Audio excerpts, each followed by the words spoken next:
Today we are going to learn English grammar. आज आपण पाहणार आहोत नवीन concept question tag. Question tag तुम्हाला वाटेल खूप सोपा आहे, पण आज आपल्याला क्वेश्चन टॅग अशा सेंटेन्सचा पाहायचा आहे की ज्यामध्ये थोडंसं वेगळं असणार आहे. मग थोडंसं वेगळं काय? चला पाहूया. सेंटेन्स घेऊन आपल्याला आज नवीन टाइपचे क्वेश्चन टॅग म्हणजे कुठल्या सेंटेन्सचं क्वेश्चन टॅग करायचं आहे ते पाहूया. सेंटेन्स घेते. There was a king. हा सेंटेन्स आहे, कॉमा देऊन ठेवलाय. Just only add the question tag of this given sentence. मग कसं करायचं चला पाहूया. There was a king. बघा वाक्याची सुरुवात देयर ने झाली आहे. मग वाक्यात नॉट आहे का? नाही. नॉट नसेल तर इथं घ्यायचे, नसेल तर काय करायचं? घ्यायचे. ओके घेऊया. मग काय करायचं? हेल्पिंग वर्ब आहे का? आहे. वॉज. मग आपण इथं काय लिहिणार? वॉज. काय लिहायचं आपण? वॉज. वाक्यात वॉज नॉट नसेल तर घ्यायचंय, मग ह्याला लावायचं वॉजंट झालं. काय झालं? वॉजंट झालं. मग यानंतर there was a king wasn't, तर मग इथं काय लावायचं? देयरच लावायचं का ही शी किंग नुसार ही घ्यायचं? तर तसं नाहीये. वाक्याची सुरुवात देयरने झाल्यावर तुम्हाला क्वेश्चन टॅग लिहिताना देयरचाच वापर करावा लागेल. म्हणजे कसा? वॉजंट देयर, वॉजंट देयर आणि इथे मला क्वेश्चन टॅग झाला. तुमचा क्वेश्चन टॅग तयार. कारण खूप जण कन्फ्युज होतात. वाक्याची सुरुवात देयरने झाली आहे, ही शी इट असं काहीच नाहीये, मग काय करायचं? तर त्यासाठी जर वाक्याची सुरुवात देयरने झाली असेल तर नो प्रॉब्लेम, काही फरक पडत नाही. तुम्ही जे हेल्पिंग वर्ब आले त्यानुसार नॉट नसेल तर घ्या, वॉजंट करा आणि नंतर देयर लावा. This is the correct question tag. Okay चला नेक्स्ट पाहूया. थोडंसं वेगळा घेऊया सेंटेन्स. सेंटेन्स घेते. Rahul and Rani, Rahul and Rani are player. Okay आता पहा. Rahul and Rani are player. किंवा आता राणी आले ते चालतं, काही नाही. एकापेक्षा जास्त आहे तेवढं घेऊन समजून येतं आपल्याला. राहुल पण आहे, राणी पण आहे. मग काय करायचं? आर माहिती आर आहे, आरंट येणार. आरंट ही येणार का आरंट शी येणार का काय येणार? का इथे कोण कोण काय करणार त्याला? आरंट राहुल आहे ना, ही. This is wrong.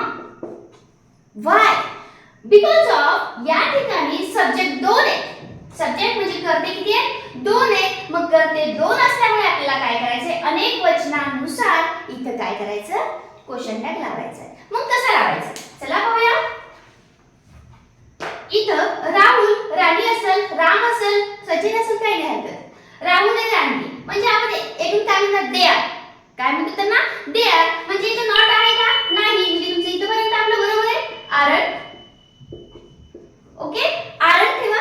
त्यानंतर काय करायचं? ही लावायचं का काय लावायचं? नाही. दोघं जण आहेत त्यामुळे आपल्याला इथं प्लुरल फॉर्म घ्यावा लागणार आहे. सर्वनामाचा अनेक वचनी सर्वनाम घ्यावं लागणार आहे. म्हणजे आरंट दे, आरंट दे आणि क्वेश्चन मार्क देऊन टाका. काय लावायचा? Question tag aren't they, not he. Okay चला नेक्स्ट टाइपचं घेऊया. याच्यामध्ये पण थोडंसं वेगळं आहे. मग काय वेगळे ते पाहूया. वाक्यावरून माहिती आहे, वाक्य कसे असतात हेही माहिती आहे. सिंपल असतात, कंपाऊंड असतात, कॉम्प्लेक्स असतात. तुम्हाला जर डिटेल व्हिडिओ पाहायचा असेल तर एंड स्क्रीनला याचा व्हिडिओ आहे, तुम्ही पाहू शकता. मग त्या ठिकाणी तुम्हाला समजून येईल की जे काही कॉम्प्लेक्स सेंटेन्स असतात त्याला कशाला म्हणायचं, सिंपल कशाला म्हणायचं आणि कंपाऊंड कशाला म्हणायचं. ओके चला आज घ्यायचे आपल्याला एक संयुक्त वाक्य आणि त्या वाक्याला आपल्याला जेव्हा क्वेश्चन टॅग लावायला सांगतात तेव्हा कसं करायचं ते पाहूया. Rahul not only work hard but also, पहा सेंटेन्स कसं आहे? Rahul not only work hard but also pass the exam. आता याला लावायचं आपल्याला क्वेश्चन टॅग. कॉमा देऊया. याच्यानंतर ऍड करायचा फक्त एक tag questions. Rahul not only work hard but also pass the exam. Not आल्या सेंटेन्स मध्ये म्हणजे आपल्या ह्या क्वेश्चन टॅग मध्ये नॉट येणार नाही. एवढं कन्फर्म झालं आपलं. देन आता नॉट ओनली बट ऑल्सो आले, ह्या वाक्याला लागतो ना क्वेश्चन टॅग. यस, याला सुद्धा क्वेश्चन टॅग लागतो. मग कसं, हेल्पिंग वर्बच नाही, काही हरकत नाही, वर्ब आले इथे वर्ब. काय वर्ब. मग याला हे वर्ब कसं आहे पहा, याला ईडी लागले म्हणजे हे आहे पास्ट मधलं, भूतकाळातले. मग त्या ठिकाणी आपण टू डू चे वापरायचे. कुठले टू डू चे? टू डू चे हेल्पिंग वर्ब वापरायचे. टू डू चे हेल्पिंग वर्ब काय असतात काय मी तुम्हाला सांगते. टू डू चे हेल्पिंग वर्ब वापरायचे. मग ईडी आहे म्हणून पास्ट वापरायचं.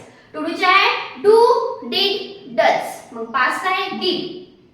लिहूया कॉमा डिड. नंतर राहुल आहे, बाकी एकच आहे म्हणून इथे वापरायचं did he. Question mark. Did he आणि क्वेश्चन मार्क. पहा प्रत्येक ठिकाणचा सेंटेन्स वेगळा आहे. आपण जे क्वेश्चन टॅग खूप इझी वाटतो पण एक्झाम मध्ये आलं की काहीतरी वेगळं सांगतं, चुकीचं होता क्वेश्चन. तसं नाही, क्वेश्चन करेक्ट असतो. आपल्याला त्या ठिकाणची थोडी इन्फॉर्मेशन नसते, त्या ठिकाणची माहिती नसते म्हणून आपल्याला तसं वाटतं. तर पहा देअर आलं तर जे आहे हेल्पिंग वर्ब ते नसेल वाक्यात नॉट तर घ्या वॉजंट देअरच घ्यायचं. देअर जर सब्जेक्ट असेल तर वॉजंट देअरच घ्या. त्या ठिकाणी काही चेंजेस करू नका. एकापेक्षा जास्त सब्जेक्ट असेल तर प्लुरल फॉर्म मध्ये तुम्हाला प्रोनाउन वापरायला लागेल, म्हणजे अनेक वचनी सर्वनाम वापरायला लागेल. जसं मी इथे वापरले दे, दोघांना मिळून मी वापरले दे, त्यांनी. ओके, इथं नॉट ओनली बट ऑल्सो असे जरी वाक्य असेल तर त्याच्यात सुद्धा आपल्याला क्वेश्चन टॅग लावता येतो. कसा लावलाय, वर्ब कुठल्या फॉर्म मध्ये ते बघा. इथे मी सांगितले टू डू चे हेल्पिंग वर्ब. मग ते काय आहे ते सुद्धा समजून सांगते. टू डू चे म्हणजे त्या पास्ट टेन्स मध्ये वर्ब आले म्हणून मी डिड वापरते. जर आता वर्ब हे एकच वर्ब आहे हे घेऊनच तुम्हाला टू डू चे कसे असतात आणि ते कसं वापरायचं समजून घ्या.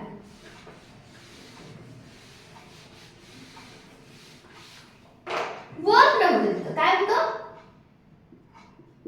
वर्ब. मी वापरलं त्या ठिकाणी डिड. मग टू डू चे हेल्पिंग वर्ब कुठले?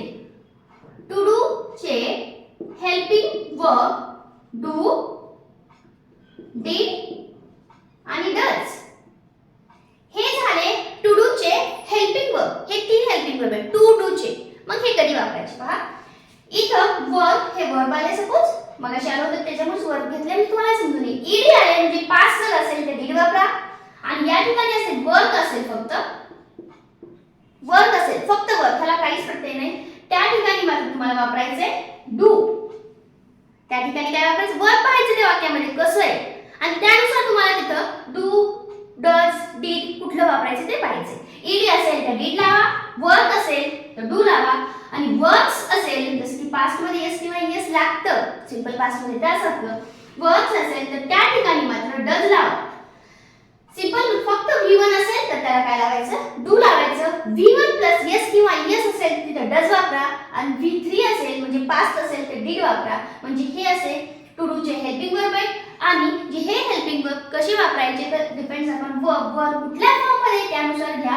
आणि हे सुद्धा तुम्हाला प्रत्येक ह्याच्यामध्ये म्हणजे क्वेश्चन टाइम मध्ये तुम्हाला जर वर्ब नसेल त्यावेळेस हे लक्षात घ्यायचं वर्ब कुठल्या फॉर्म मध्ये बघायचं आणि त्याला डिड, डू, डज वापरायचं. वाक्यात नॉट असेल तर घेऊ नका, नॉट नसेल वाक्यात तर घ्या. म्हणजे इथं होणार डिडंट, ही, शी, इट काय असेल ते, डोंट, ही, शी, इट जे असेल ते घ्या प्रोनाउन आणि doesn't, he, she, it. Okay, म्हणजे डिड नॉट झालं डिडंट, डू नॉट झालं डोंट आणि डज नॉट झालं डझंट. अशा पद्धतीने आपण different type of question tag पाहिला आहे जे सिंपल नाही, थोडेसे वेगळे आहे पण त्याचा सुद्धा क्वेश्चन टॅग इझी प्रकारे होऊ शकतो हे आज आपण पाहिले. काही डाऊट असेल कमेंट मध्ये नक्की सांगा. व्हिडिओ कसा वाटला हे सुद्धा कमेंट मध्ये सांगत चला आणि व्हिडिओला लाईक करून घ्या आणि शेअर आणि सबस्क्राइब करायला मात्र विसरू नका. Okay, thank you.